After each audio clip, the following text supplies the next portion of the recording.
पंतप्रधान नरेंद्र मोदी यांचा हा तिसरा टर्म चालू आहे. 2014 पासून त्यांचं जे प्राईम मिनिस्टरचं टेन्युअर चालू झालंय ते आता 3 वर्षात संपणार. आता प्रश्न हा निर्माण झालाय की नेक्स्ट प्राईम मिनिस्टर कोण बनणार.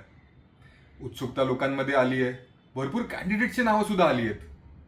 पण प्रश्न हा आहे की योग्य कोण आहे.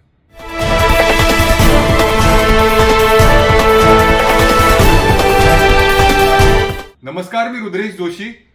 मित्रांनो, 3 नावं आहेत: देवेंद्र फडणवीस, अमित शाह आणि योगी आदित्यनाथ.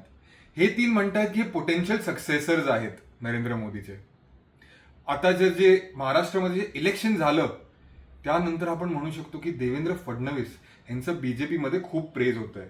भले ते बीजेपी असो, RSS असो किंवा दिल्ली का नसो, तिकडे फडणवीस यांचा झेंडा सध्या हायवर आहे. आता का?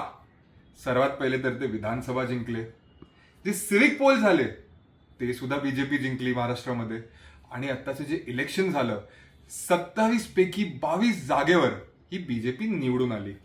तर आपण हे म्हणू शकतो की सध्याच्या टाइमाला फडणवीस हे पुढे चालतायत.